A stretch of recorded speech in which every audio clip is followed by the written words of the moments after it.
नमस्ते पिताजी। रमेश, शहर से क्या कमा कर लाए हो? महंगाई बहुत बढ़ गई है और ऊपर से पेट्रोल के दाम भी, तो मैं ये। सुरेश, ये कुछ पैसे मम्मी जी के लिए मोबाइल, दीदी के लिए कंगन और भैया के लिए चप्पल। कहाँ से की कमाई? जो ई बाइक चलाई उसने सारी बचत कराई, आखिर बचत भी तो है कमाई। जॉय की बाइक जितनी दौड़ेगी उतनी बचत जोड़ेगी। आज ही घर आए और बचत कमाए।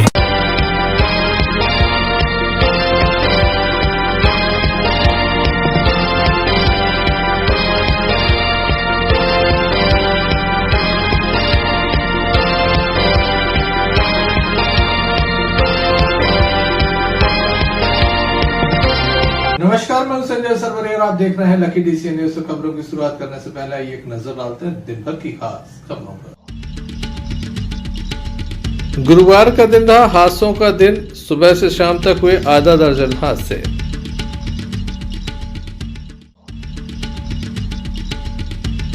मंत्री धर्मेंद्र सिंह लोधी के प्रयासों से किसानों को मिली खाद।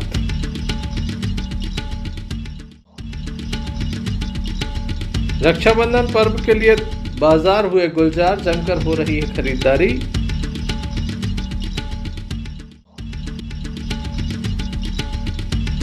स्वतंत्रता दिवस की तैयारियां लगातार जारी। दमोह जबलपुर स्टेट हाईवे पर आए दिन हादसे होते रहते हैं। लगातार वाहन दुर्घटनाएं सामने आ रही हैं।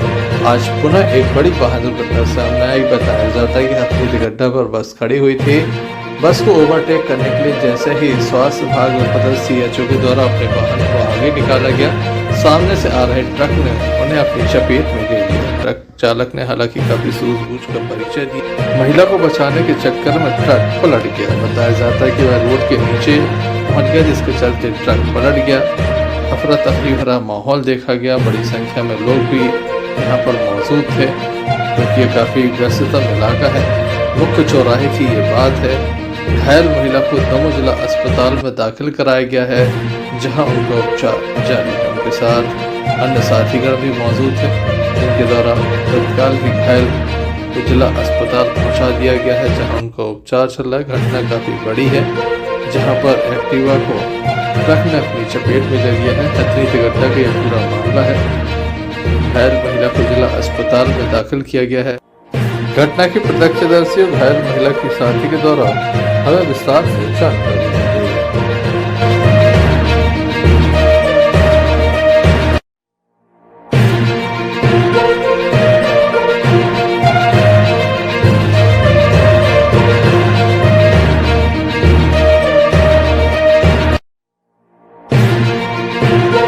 क्या घटना हुई है? जा रहे थे छुट्टी के लिए, दोनों हम और शांति दीदी दोनों साथ मेरे छोटी भैया है जिसे ये जो है, हम दोनों बिजनेस के लिए जा रहे थे और जा रही थी जोधपुर। तो जाते जाते हथनीकुंड गड्ढा पड़ता है जहाँ, वहाँ पर बस खड़ी हुई थी। तो दीदी जा रही थी। अब बस के पीछे से उन्हें यही देखा कि सामने से ट्रक आ रहा है।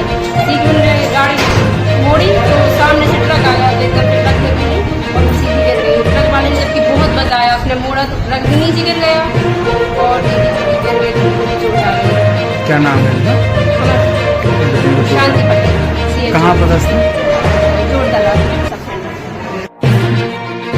घटना की जानकारी पुलिस को दे दी गई। पुलिस मौके पर दमोह शहर में इलेक्ट्रिक ऑटो में बच्चों को ले जाया जाता है। इसी बीच आज भी कुछ बच्चे एक ऑटो के माध्यम से जा रहे थे कि ऑटो पलट गया। बताया जाता है कि चालक की गलती से ये ऑटो पलट गया। पीछे से एक कार भी आ रही थी, जिसके चलते ऑटो बहक गया। ऑटो में अच्छे बच्चों को चोट आई है। 2 लोगों को जिला अस्पताल लाया गया था। बाद में इन्हें उपचार के बाद छुट्टी दे दी गई। चालक को भी मामूली चोटें आई हैं, प्रत्यक्षदर्शी के द्वारा बताई। नहीं ये जी बताइए। कुछ नहीं, मैं पीछे से आ रहा था। हालांकि जो कार सामने आ रही थी उसने गलत साइड से ओवरटेक किया, वो बात सही है, लेकिन गलती ऑटो वाले की भी है। इसने साइड से शायद बात कर रहा था, जो भी कर रहा था, सख्ती से नाली में गुजर दिया। गाड़ी रुकी तो है ही नहीं, साइड से उसने लगा ही नहीं। स्लो होता तो इतना थोड़ा ना रुक जाता, वो इतना गिर थोड़ा ना जाता नाली में। कितने बच्चों को लगी है? बच्चों को लगी तो नहीं रहेगा शायद, 2 बच्चों को लगी है, हॉस्पिटल लेके गए हैं और 6-7 लोग बैठे थे और सर बच्चों को ही लगी है। घटना कहाँ की? दिल्ली वाले भी आ रहे हैं बच्चों के। कैसे आ रहा है तुम्हारे? गाड़ी आई, गाड़ी को साइड में किया क्योंकि वो तेज चला रहा था, तो हमने साइड में लगाई तो साइड किनारे पे से 8 नीचे आ पलट गया।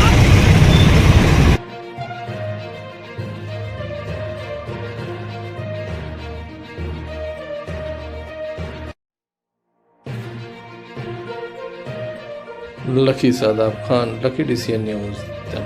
बीती रात एक शव जिला अस्पताल पहुंचा। बताया जाता है कि युवक का ये शव था जिसके द्वारा जीवन लीला समाप्त कर दी। परिवार के लोगों को जानकारी लगी तो परिवार के लोग एक ट्रैक्टर ट्रॉली के माध्यम से शव को लेकर दमोह पहुंचे।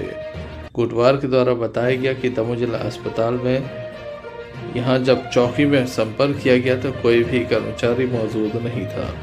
काफी देर तक वे शव लेकर यहां पर खड़े रहे। बाद में किसी तरह से शव को शवगृह में जगह मिली, जब स्थानीय पत्रकारों के द्वारा इस संबंध में कदम उठाया गया। क्या कहना है यहाँ मौजूद लोगों का, ये सुनते हैं। मुझे घर नहीं आप हमने बड़े बच्चा से कही कि बेटा बोरा को पता नहीं है, 2-3 घंटा हो गए पता घर से भागो पता नहीं। तो हमारे यहाँ बेटा हाल लो आए हैं, हार में ना मान देखो तो कहे पेड़े से टंगो तो कुछ समस्या थी कुछ नहीं बोरा है तो रुपी गया तो बेटा कोई की बात ही नहीं समझे। परेशान था वो। हाँ परेशान तो बोरा है तो उन्हें कानों में सुना पड़ा तो बोरा। नाम क्या है इसका? सेवरा। कहाँ के हैं? अथाई के। पूरा नाम क्या है? सेवराम। उम्र कितनी है इनकी? 21 साल। 21 साल। कोई समस्या थी उसको? कुछ नहीं समस्या थी बेटा, कुछ समझते नहीं थी। कराते खाते मतारी बेटा रहते बच्चा तो हाथे से नहीं आ रहे। कौन पहुंचे तो चौकी से? कोई नहीं थी बेटा समस्या रे बेटा। हम फोन लगा रहे हैं, हमारा डेड बॉडी जैसे यहाँ पे आ गया तो जबलपुर नाका चौकी जो हमारा थाना लगता है, यहाँ पे पुलिस को मतलब कि ये जो पुलिस चौकी है यहाँ पे उसको स्टाफ रहना चाहिए ताकि हमारी डेड बॉडी यहाँ रख लीजिए। ये हम किराए का ट्रैक्टर लेके आए हैं सर, बताओ यहाँ हम कहाँ रखेंगे? वापस लेके नहीं जाए तो क्या करें बताओ? अब बताओ, अब यहाँ हमारे ऐसे हम कब तक लेके खड़े रहेंगे? वहाँ कोई पुलिस नहीं पहुँची थी? आप पुलिस पहुँची थी सर, हमने पहले नगर कोटवार और मतलब एक जिसका परिजन ख़त्म हो गया इसके लिए भेजा कहाँ पे? जबलपुर नाका चौकी। हमने उनके लिए बोला भाई अपना जो देहात थाना लगता है जो वहाँ पे जाओ दर्ज करो। तो हमारे वहाँ सर क्या हुआ तो बोले स्टाफ कि 2 मिनट वो वहाँ पे जाओ आप, हमारे पास स्टाफ कम है, 2 स्टाफ है, तो आप इसका हम फांसी खोल के लेके आओ इधर वापस। हमने बोला सर ऐसा नहीं होगा। हमने फिर वापस किया, हमने 181 पे कॉल किया, 181 को गया, बोले 100 डायल अभी आएगी। 100 डायल आई, 100 डायल आने के बाद बोली अभी स्टाफ आएगा उसके बाद फांसी उतारना। स्टाफ पहुँचा, हमने फांसी उतारी। पुलिस की गाड़ी हमारे यहाँ तालाब तक साथ में आई, उसके बाद आगे हो गई ट्रैक्टर पे। फिर वहाँ से आके हमारे पास यहाँ कोई स्टाफ मतलब कोई मिल नहीं रहा हमारे लिए ताकि हमारी ये डेड बॉडी कहीं रख सके। बताओ सर हम क्या करें? इसके लिए ऐसे रखे हमारे भी तो आखिर बच्चे। पंचनामा कार्रवाई हुई थी वहाँ पे? पंचनामा कार्रवाई कुछ नहीं, उनने सभी क्या किया, फांसी पुलिस वाले वहाँ पे फांसी खोला, बोला ट्रैक्टर बुलाओ, हम ट्रैक्टर लेके आए, उसमें से लाश रखा सीधा यहाँ से निकाल दिया। बाकी उस वहाँ पे कुछ क्रियाक्रम। घटना कितने बजे की है? घटना करीब हम 8 साढ़े 8 के करीब। पुलिस कितने बजे पहुँची थी? इतने ही 8:45-9 के करीब। आप कितने बजे दमोह आ रहे हो? हमारे यहाँ तो दिन 12-1 बजे करीब। इतने लेट क्यों हुए आप? इतना लेट हम इसलिए हो गए कि हम वहाँ पे जाके पुलिस के लिए थोड़ा देर हो गई। थोड़ा हम जब नगर कोटवार को वहाँ भेजा जबलपुर नाका चौकी ताकि हमने कोई अपने हाथ से कोई लापरवाही ना हो, कोई दिक्कत ना हो हमारे लिए, ताकि हम मतलब बचा सकें हमारे लिए। आगे क्या चाहते हो आप? हम आगे ये चाहते हैं कि हमारा शव जो है जो जहाँ पश्चात रखा जाता है वहाँ रख जाए। हमारे जो है वहाँ जिसका चला जाए भाई, इनका ये निकल जाए, वहाँ की वो निकल जाए। अभी हम भी तो एक आम नागरिक हैं, हम भी थोड़ा ये, हम भी तो कस्सी चलाने वाले हैं। क्या नाम है आपका? तीरथ अहरवाल, कहाँ के निवासी हो? 28। कौन है इनके आप? यहाँ ये हम कोई नहीं है, ये हमारी मतलब कि बड़ी मम्मी कहानी। इसका क्या नाम है? इनका क्या नाम है? गुलशा रानी अहरवाल। जो खत्म हो गया। इनका है भगवान दास अहरवाल, शिवराम अहरवाल। कहाँ की निवासी है? ये 28। थाना कौन सा? दमोह देहात, जबलपुर नाका। सर बॉडी लेके आए हम लोग, बॉडी लेके तो यहाँ स्टाफ तो कोई नहीं है, बोल रहा है कि हम हैं नहीं इधर, हम तो हमारी ड्यूटी खत्म हो गई, अब तो हम लोग कहाँ जाए।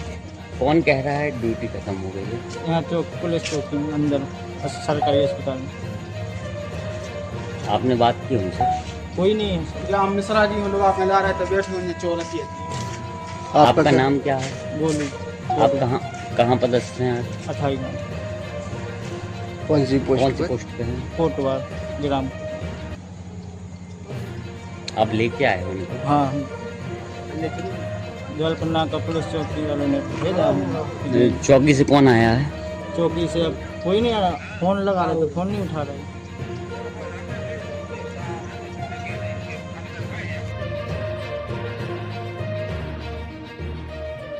Sanjay Sarwaria, lucky DCN news.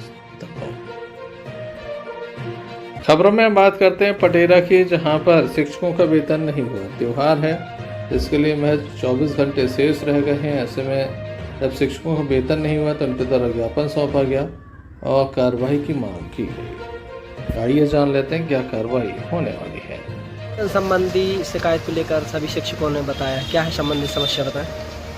अभी क्या है, स्वान कनेक्शन नहीं चल रहा था यहाँ, और कल IFMS पोर्टल भी बंद था। आज 11:20 पे IFMS पोर्टल पूरे मध्य प्रदेश में शुरू हुआ है, तो आज से वेतन बनने का काम चालू हो गया है। संभवतः आज शाम तक अधिकांश वेतन हो जाएगी, जो शेष बचेगी वो कल हो जाएगी। अन्य जुड़ी मांगे हैं जिनमें एरियस की बात कही गई है, वो संबंधित अभी तक निलंबित है, क्या है समस्या उसमें भी? एरियस के संबंध में अधिकतर प्रकरण निपट गए हैं, जो बचे हुए हैं उसके लिए कार्रवाई चल रही है। Sanjay Sarwaria, lucky DCN news. Damoh जिले के तेंदुखेड़ा में खाद के लिए किसानों के आंदोलन के बाद इलाके के विधायक और मंत्री धर्मेंद्र सिंह के प्रयासों से न केवल किसानों को खाद मिल रही है, बल्कि वितरण में बहुत सुधार आया है। यहाँ 1 से लेकर 800 तक किसानों को टोकन दिया जा चुका है। अधिकारी बाकायदा मंत्री धर्मेंद्र सिंह लोधी के निर्देश पर डटे हुए हैं। तेंदुखेड़ा से किसानों को खाद वितरण करने वाली ताज़ा तस्वीरें सुकून देने वाली हैं। हालांकि इसके व्यवस्था के लिए तेंदुखेड़ा इलाके में ऐसे किसानों के प्रवेश पर रोक है जिसके पास कूपन नहीं है। जगह जगह बैरिकेडिंग और गेट लगाए गए हैं ताकि किसान हंगामा न कर सकें। कूपन ले चुके हैं, मंडी के अंदर ही किसान पहुंचेंगे, वितरण केंद्र पर पहुंचेंगे, सुकून के साथ ही अपनी खाद की बोरियां ले सकेंगे। इन्हें 2 बोरी खाद दी जाएगी। कल 8 से 1 से 16 तक वाले कूपन वालों को खाद दिया जाएगा, बाकी को 11 अगस्त तक इंतज़ार करना पड़ेगा। हालांकि तमाम जो लोग हैं वो इस व्यवस्था से काफ़ी खुश नजर आए। तेंदुखेड़ा SDM सौरभ गंधर्व के द्वारा व्यवस्थाओं को संभाला गया। आप देख सकते हैं जिले के कई नायब तहसीलदार यहाँ पर मौजूद हैं, कई जिलों की पुलिस मौजूद है। सभी की चेकिंग की जा रही है और इसके बाद ही जाने दिया जा रहा है। बिना कूपन वाले किसी भी किसान का प्रवेश यहाँ पर निषेध है।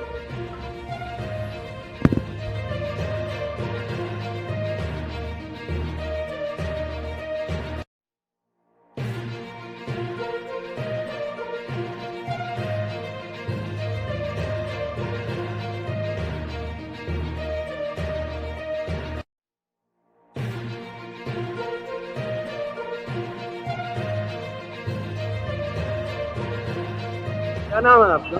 शरद घोष नाम है, क्रॉप सर्वेयर है, पटवारी सर्वे। सर यहाँ क्या व्यवस्था है?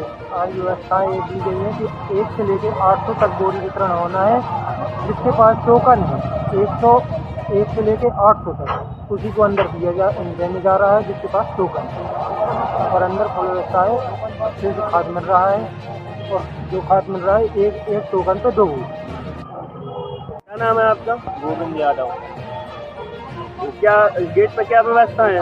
जिस पर जिस किसान के पास कूपन है 1 से लेके 800 तक कूपन का आज वितरण होना है यूरिया का। जिस किसान के पास टोकन है उसी को अंदर जाने दिया जा रहा है। क्या नाम है आपका? खाद लेने में कोई समस्या? नहीं, कोई समस्या। कितनी बोरी मिल रही खाद की आपको? क्या व्यवस्था है यहाँ पर? आज दिनांक 7 अगस्त को कलेक्टर साहब के निर्देशानुसार जो खाद वितरण की व्यवस्था हमें निर्देशन दिया गया था उसी हिसाब से खाद वितरण चल रहा है। हम 1 से लेकर 800 तक के कूपन वाले आज किसानों को आज बुलाया गया है और उन्हीं के लिए आज खाद वितरण चल रहा है। पूरी तरीके से शांतिपूर्वक चल रहा है। हमने 3 जगह चेक पॉइंट्स भी बनाए हैं। 27 मील पे एक चेक पॉइंट है हमारा और मंडी में 2 जगह है। एक जगह वाहनों के प्रवेश में हम चेक कर रहे हैं, दूसरा जो गोदाम के पास जब हम आते हैं तो वहाँ पे भी एक चेक पॉइंट बनाया ताकि वो किसान जिनके पास टोकन नहीं है या फिर जो अनावश्यक रूप से आते हैं उनको वहीं रोक दिया जाए। यहाँ पे किसानों के लिए पीने के पानी की व्यवस्था की गई है। बाकायदा सारी लाइनें लगी हैं, पर्याप्त पुलिस बल है। सभी जो खाद वितरण की व्यवस्था है सब कुछ दुरुस्त है और बिल्कुल शांतिपूर्वक खाद वितरण चल रहा है।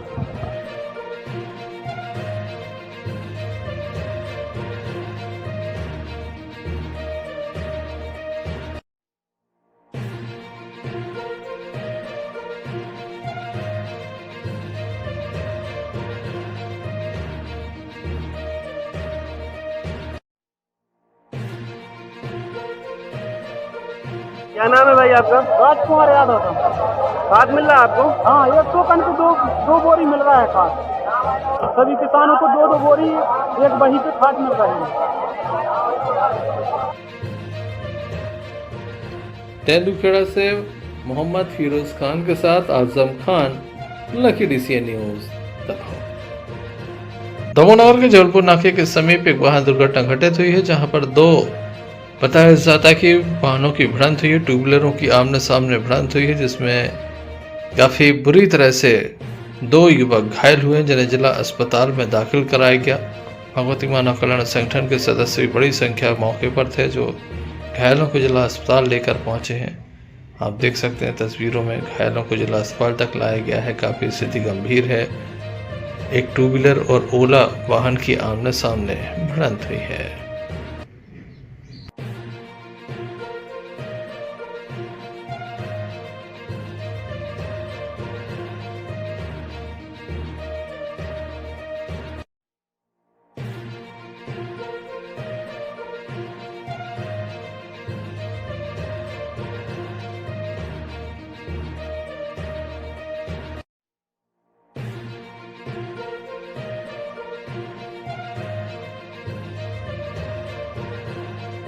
आपका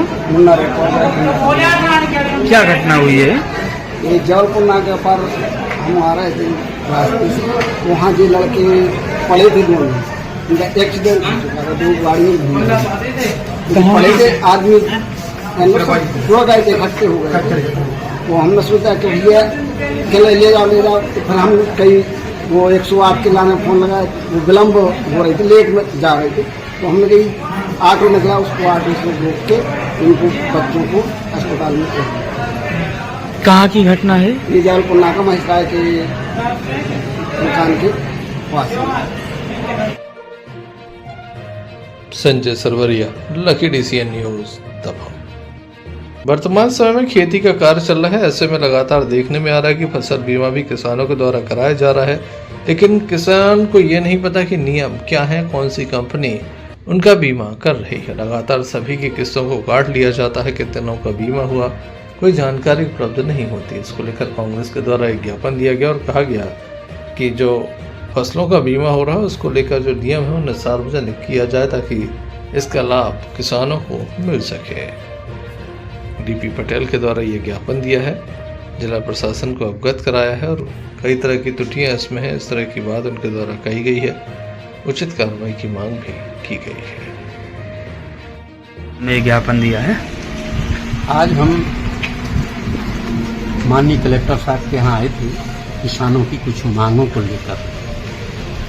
वर्तमान समय में खरीफ कार्यक्रम के अंतर्गत फसल बीमा कार्यक्रम चल रहा है ताकि किसानों को क्षति होने पर लाभ मिल सके। पर जो कार्यक्रम चल रहा है ऐसा लगता है कि सीधा किसानों की लूट हो रही है। एक तरफ सरकार के द्वारा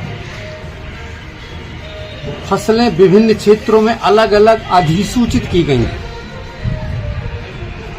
दूसरी तरफ बैंकें जो है ना बिना किसान से संपर्क किए और सीधा ऋणी कृषकों का प्रीमियम काट ले रहे हैं। उन्हें यही पता नहीं है कि उस खेत में कौन सी फसल बोई है। बीमा उस किसान को मिल सकता है जो फसल उस क्षेत्र के लिए अधिसूचित हो, बैंकों द्वारा उसी फसल का बीमा कराया गया हो एवं राजस्व विभाग द्वारा गिरदावली के समय वो फसल खेत में हो, तब उस किसान को बीमा मिल सकता है। इतनी जटिल प्रक्रिया होने के कारण मैं समझता हूं कि 90% से 95% तक किसान वंचित रह जाएंगे और पूरा का पूरा सरकार को यह फायदा होगा। दूसरे रूप में ये कहूं कि यह सरकार किसानों के साथ लूट कर रही है। इसी संबंध में हमने कलेक्टर साहब से मिले और उन्होंने उसका अध्ययन किया और सुलझाने का और किसानों को लाभ मिले इसके लिए वो प्रयास करेंगे। दमोह जिले में कहीं भी बीमा कंपनी का कार्यालय नहीं है। अगर किसान चाहे कि हमें बीमा कंपनी से मिलना है तो फोन लगाएं, फोन उन एजेंटों की लगना नहीं। मैंने स्वयं लगाया, वो बता रहा है कि यह प्रचलन में ही नहीं है नंबर। कार्यालय होना चाहिए, अधिसूचित शब्द हटना चाहिए, यह सरकार का थोपा गया शब्द है। एक तरफ कृषि विभाग कहता है कि फसल चक्र अपनाएं, इसलिए कि अधिक पैदावार मिल सके, कीट व्याधियों से छुटकारा मिल सके, और दूसरी तरफ आप अधिसूचित कर रहे हैं कि फला पंचायत में या फला जिले में ये फसल जब बोई गई होगी तभी हम बीमा देंगे। ये क्या है? ये किसानों के साथ मजाक है। ये मांग है कि बैंकें जो है बिना किसान की जानकारी के बीमा राशि ना काटें और हमारा कंपनी से अनुरोध है कि आपके अधिकारी किसानों को सही सलाह दें, कार्यालय खोलें ताकि किसानों को इसका लाभ मिल सके। Sanjay Sarwaria, lucky DCN news, Damoh. Navodaya थाने की जबलपुर नाका चौकी अंतर्गत एक बड़ा मामला सामने आया था, जहां कक्षा 8वीं की छात्रा के द्वारा अपनी जीवन लीला समाप्त कर ली। कारण अज्ञात है, इस बात की जानकारी परिवार को भी नहीं है। बताया जाता है कि जैसे ही परिवार के लोगों को जानकारी लगी, तत्काल ही वह उसे लेकर जिला अस्पताल पहुंचे, जहां डॉक्टरों के द्वारा मृत घोषित कर दिया। वहीं पुलिस के द्वारा मामले में जांच की जा रही है। पुलिस के द्वारा मामला कायम कर सबका पंचनामा किया गया और पोस्टमार्टम के बाद शव परिजनों को सौंपा गया है। क्या कहते हैं छात्रा के जो पिता हैं, आइए सुनते हैं।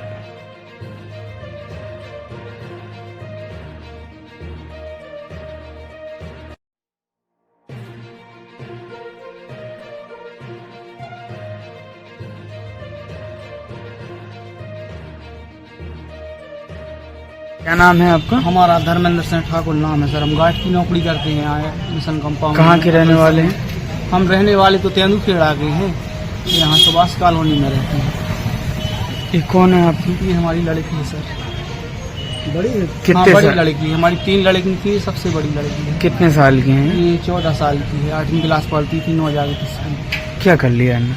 सर फांसी लगा ली इसने। अभी करीब 3 साढ़े 3 बजे की बात है। अभी हम और हमारी पत्नी दोनों बैंक गए, तो वहाँ से आने के बाद आधा घंटे बाद देखा तो उसने फांसी लगा ली। जो अपने कमरे में आटा मारने चली गई, हमने देखा तो उसने फांसी लगा ली सर। किस वजह से लगा ली? कोई वजह? ये मालूम नहीं, हम ड्यूटी पर थे तो ये दिमाग में भी थोड़ी आउट थी, किसी की बात सुनती नहीं थी, जिद्दी थी बहुत। क्या नाम है बच्ची का? माही ठाकुर नाम। पुलिस जांच में स्पष्ट होगा कि आखिर वजह क्या थी। Sanjay Sarwaria, lucky DCN news. Damoh में स्वतंत्रता दिवस की तैयारियां प्रारंभ हो गई हैं। दमोह के तहसील ग्राउंड पर जहां व्यायाम किया जा रहा है तो वहीं परेड की रिहर्सल भी की जा रही है। यहां पर अनेक तरह के कार्यक्रम आयोजित होंगे। 15 तारीख को मुख्य अतिथि यहां ध्वजारोहण करेंगे, परेड की सलामी लेंगे। सांस्कृतिक कार्यक्रम भी आयोजित होंगे, व्यायाम भी आयोजित होगा, परेड भी आयोजित होगी। साथ ही यहाँ कुछ लोगों का सम्मान भी किया जाएगा। काफी बड़ी संख्या में यहाँ पर स्थानीय लोग पहुंचेंगे, प्रभारी मंत्री भी पहुंचेंगे, ऐसा बताया गया है। विशेष आकर्षण भी इस बार रहेंगे। इस तरह से परेड की रिहर्सल चल रही है। इस संबंध में दमोह कलेक्टर सुधीर कुमार कोचर के द्वारा भी जानकारी दी गई है।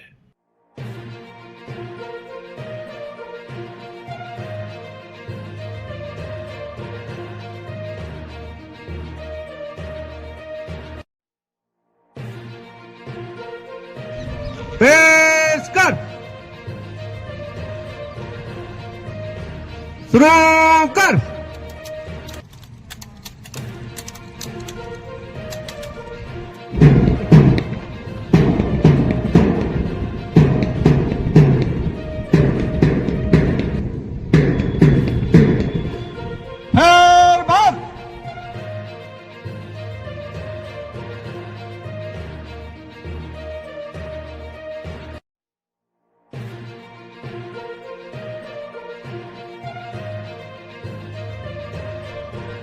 Sanjay Sarwaria, lucky DCN news, Damoh.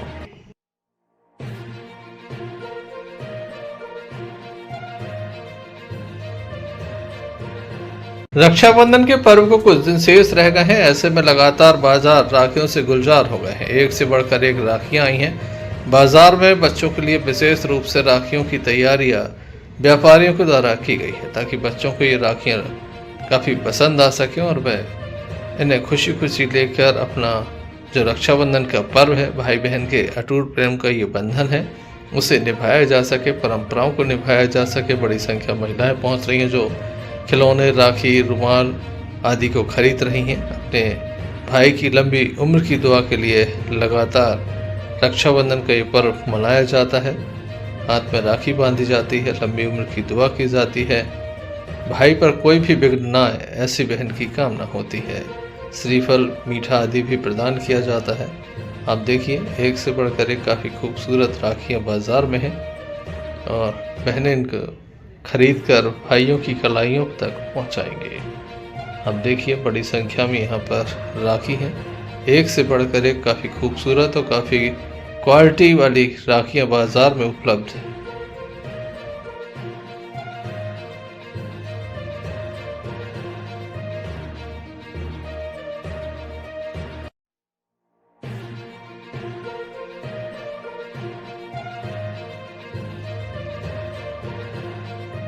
बताइए कैसा चल रहा है आपका व्यापार? इस बार व्यापार मद्दा चल रहा है और पहले जैसी भीड़ भाड़ नहीं है। इस बार दुकानें ज़्यादा बढ़ गई है, उस कारण से मद्दा है। कितने कितने कीमत की राखी हैं?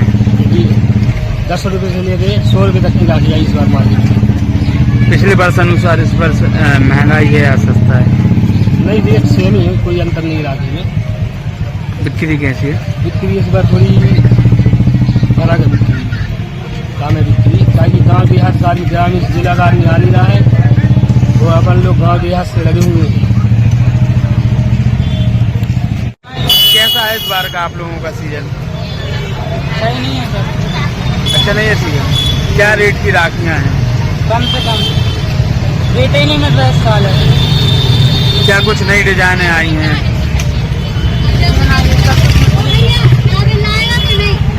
बता देंगे मुझे सब लेकिन इस साल मिल नहीं है, रेट नहीं मिले। इस बार धंधा नहीं चल रहा है? धंधा बिल्कुल अच्छा नहीं है। राखी का सीजन नहीं है इस बार आप लोगों को?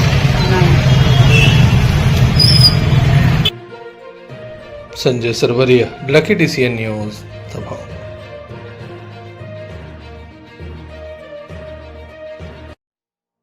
सागर जिले के गड़ाकोटा में सिद्धेश्वर पटेलिया धाम जगदीश स्वामी मंदिर में प्रतिवर्ष अनुसार इस वर्ष भी सावन के महीने में मंदिर प्रांगण में झूला उत्सव कार्यक्रम आयोजित किया गया। 9 दिवसीय श्रीमद् भागवत कथा का भी आयोजन किया गया। अंतिम दिन कथावाचक श्री नारायण शास्त्री महाराज ने श्री रामचंद्र जी एवं कृष्ण जी के अनेक रूपों के बारे में सत्य यादव एवं नगर पालिका अध्यक्ष प्रतिनिधि मनोज तिवारी ने बताया कि श्रावण माह के चलते मंदिर में भागवत कथा एवं झूला उत्सव चल रहा है। बड़ी संख्या में लोग यहाँ पहुँच रहे हैं। कथा के समापन पर भंडारे का भी आयोजन किया गया है। इस अवसर पर महर्षि हरिदास महाराज, महर्षि कमला पत महाराज एवं नगर पालिका अध्यक्ष संगीत तिवारी सहित बड़ी संख्या में भक्तजनों की उपस्थिति देखी गई। टेरिया धाम में क्या आयोजन किया जा रहा है?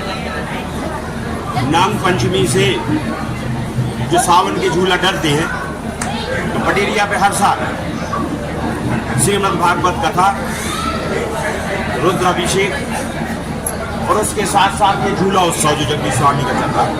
तो ऐसे 9 दिवसीय आज श्रीमद् भागवत का समापन हुआ है। इसके पहले रुद्राभिषेक सुबह चलता रहा, कल भंडारा होगा और ऐसी जगदीश स्वामी की कृपा है कि लंबे समय से बसंत यादव जी जो यहाँ पर मुख्य जजमान बनते हैं, हमारे महामंडलेश्वर जगदीशाला के महंत जी हरिदास जी महाराज, गोपाल भार्गव जी जिन्होंने ये बहुत सुंदर परिसर बनाया है, सबके सहयोग से और हमारे भक्तों के खास तौर पर नगर के जगदीश स्वामी के सभी भक्तों के बड़ा सहयोग होता है और सब मिलकर ये 9 दिवसीय श्रीमद् भागवत का समापन हुआ है। झूला उत्सव भी लगातार चल ही रहा है, पूर्णिमा तक चलेगा, रक्षाबंधन तक। और मैं आज के दिन यही कहना चाहता हूँ कि जगदीश स्वामी पूरे नगर पर खूब कृपा करें हमारे भक्तों पर और उन्हें खूब आशीर्वाद देवें।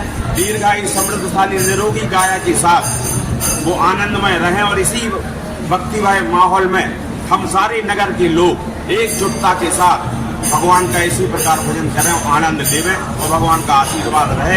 यही हम जगदीश स्वामी से प्रार्थना करते हैं। बोलिए जगन्नाथ। भागवत कथा चल रही है 9 दिवसीय, इसमें आप यजमान बने हैं, कितने सालों से बढ़ रहे हैं?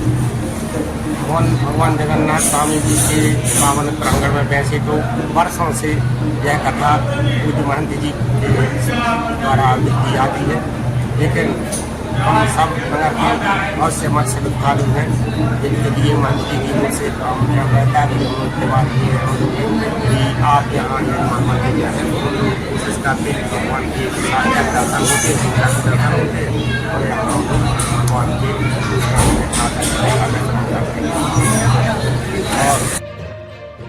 गड़ाकोटा से यूनुस खान की रिपोर्ट।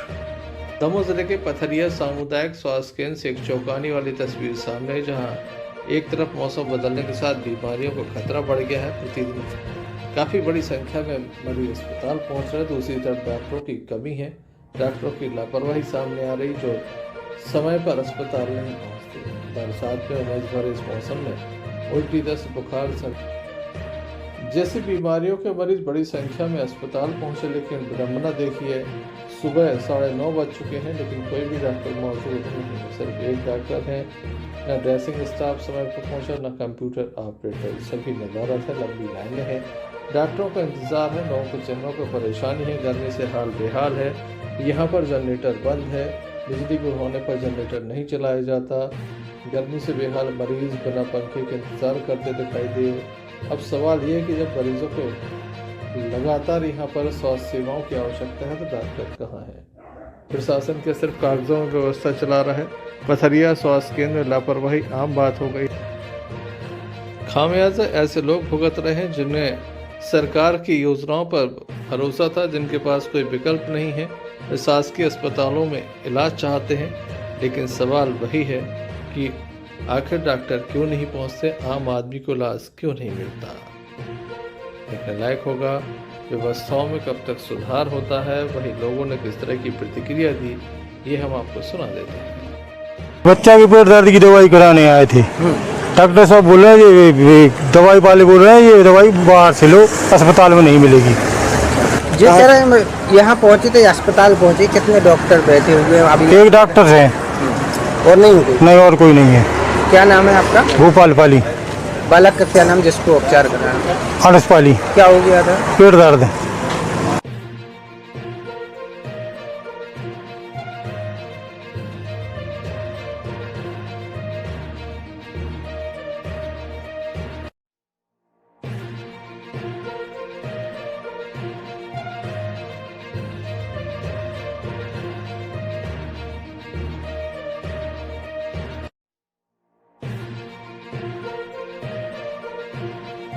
बच्चा के पेट दर्द की दवाई कराने आए थे।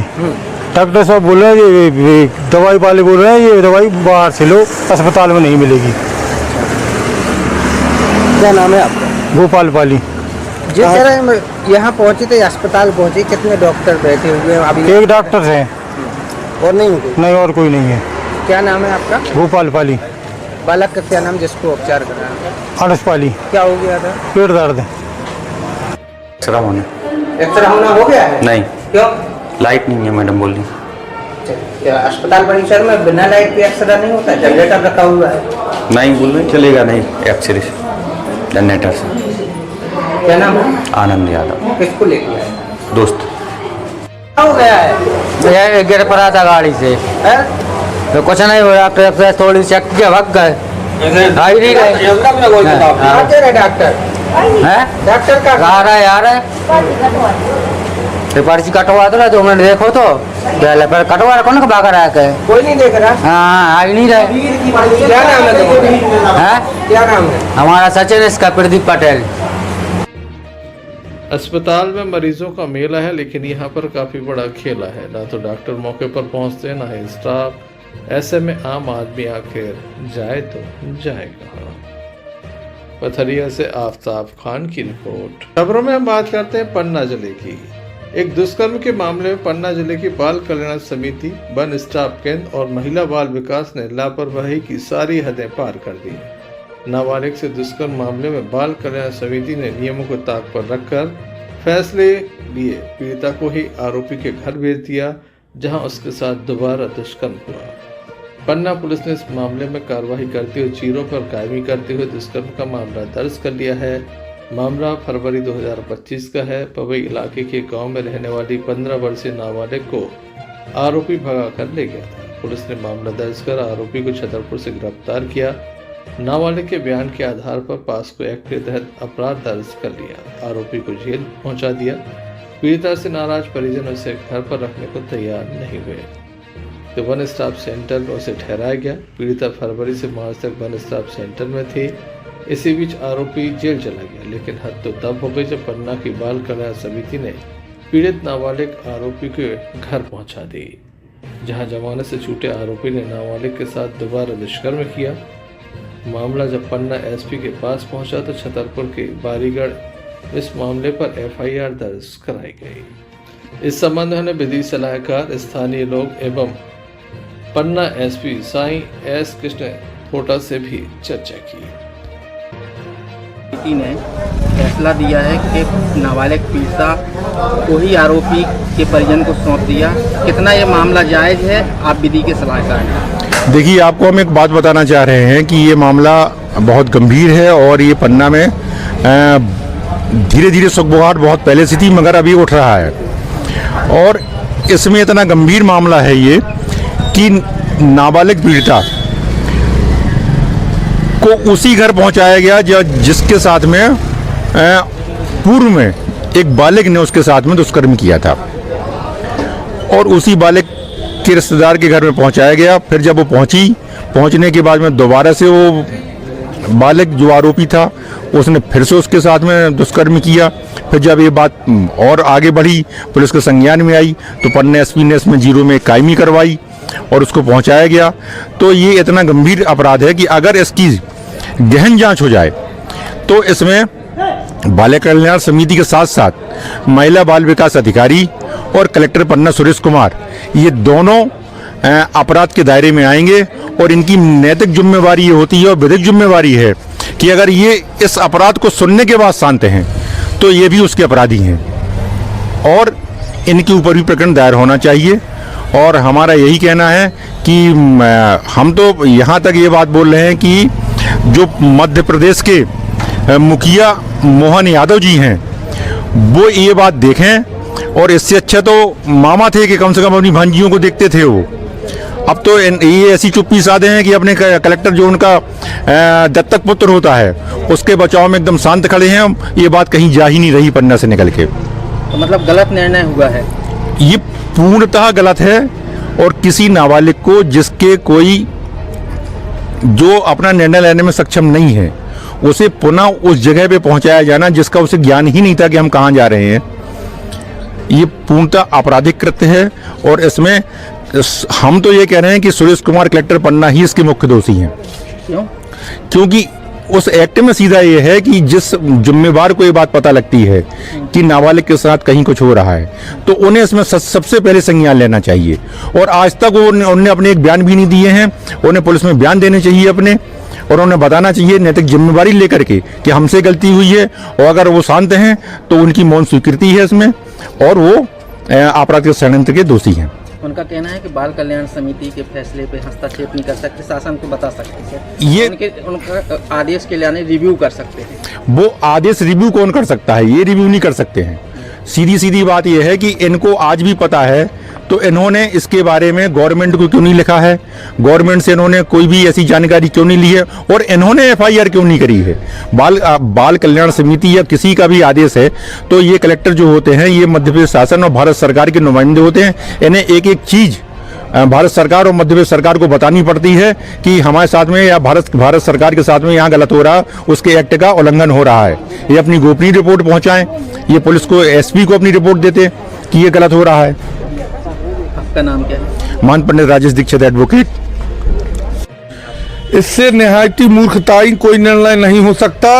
इन लोगों पे तुरंत एफआईआर होनी चाहिए। ये हद है बेशर्मी की। एक नाबालिग दलित बच्ची के साथ पहले रेप होता है, उसको वन स्टॉप सेंटर में रखा जाता है। पन्ना का प्रशासन और बाल कल्याण समिति द्वारा उस रेप पीड़िता को, नाबालिग को, दलित बच्ची को उन्हीं रेप के आरोपियों को सौंप दिया जाता है। प्रशासन के द्वारा उस बच्ची को सौंप दिया गया आरोपियों को दोबारा बलात्कार करने के लिए। उस बच्ची पे दोबारा बलात्कार हुआ उसके साथ, और उसका बलात्कार होने पर दोबारा एफआईआर हुई। पहली बार बलात्कार उस नाबालिग बच्ची का, दलित बच्ची का उस आरोपी ने किया था। दोबारा बलात्कार कराने में यहाँ का प्रशासन, जिले का प्रशासन, बाल कल्याण समिति, महिला बाल विकास अधिकारी दोषी हैं।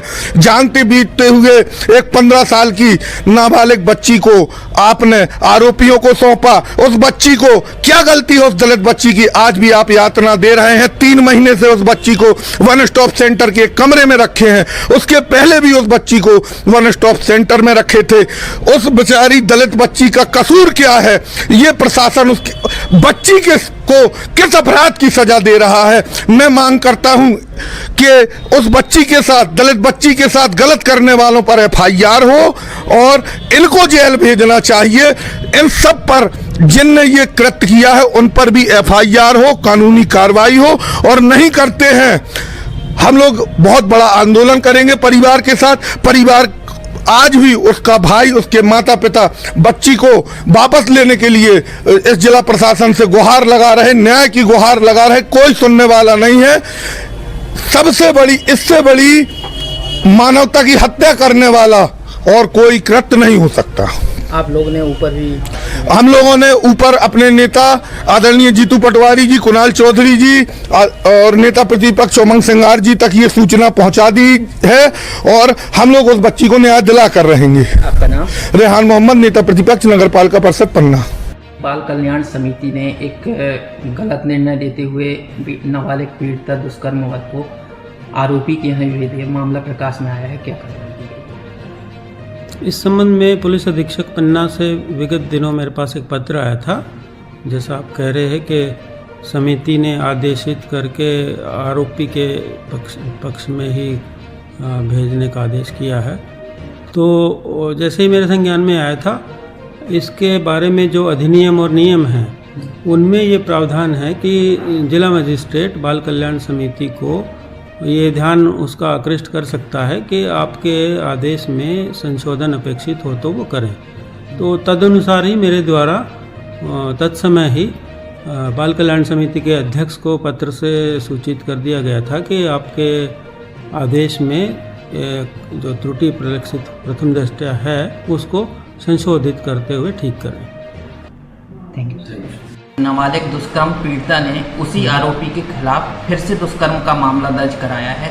सर, कहाँ गड़बड़ी हो गई और फिर ये क्यों कराना पड़ा? क्या कर रही पुलिस? जो पुलिस ने पहले 363 कायम करके उस आरोपी को गिरफ्तार करके जेल भेजा था, उसके बाद जो फरियादिया है उसको CWC के द्वारा जो है वो वन स्टॉप सेंटर में पहले रखा गया और उसके बाद वन स्टॉप सेंटर पे सुपुर्दगी पे आरोपी के ही परिवारजन को में से किसी एक को दे दिया गया था, जिसके बाद वो जो बच्ची है वो फिर से आरोपी के पास चली गई थी और CWC ने इसकी जानकारी दी थी और पुलिस ने जब इस जो बच्ची है इसका फिर से इसके बयान लिए गए तो पता चला कि तो फिर से घटना घटने के संबंध में पुलिस को जानकारी मिली और एक्ट के मुताबिक यदि ऐसा होता है तो तत्काल मुकदमा कायम करने के लिए पुलिस बाध्य है। तो 0 पे कायमी करके इसको इसको छतरपुर भेजा गया क्योंकि घटनास्थल छतरपुर का ही था और इसमें जो भी अग्रिम कार्रवाई है वो की जा रही है। सर कहीं ना कहीं बाल कल्याण समिति की गलती है कि दोबारा उसी आरोपी की यहाँ भेज दिया फिर वाला। हाँ, ये जांच का विषय है, इसके संबंध में हमने प्रशासन को सूचित किया है, तो जैसा होगा वैसे अग्रिम कार्रवाई की जाएगी। पन्ना से प्रमोद वर्मा की रिपोर्ट। चलते चलते एक नजर मुख्य समाचारों पर। गुरुवार का दिन रहा हादसों का दिन, सुबह से शाम तक हुए आधा दर्जन हादसे।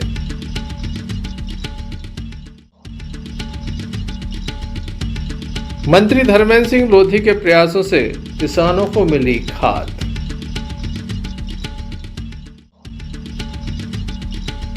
रक्षाबंधन पर्व के लिए बाजार हुए गुलजार, जमकर हो रही है खरीदारी।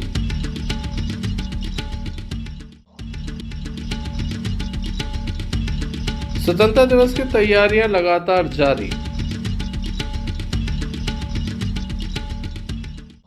तो ये थे अभी तक की कुछ खास खबरें, अगला न्यूज़ बुलेटिन लेकर हम पुनः हाजिर होंगे, तब तक के लिए दीजिए हमें इजाजत। नमस्कार।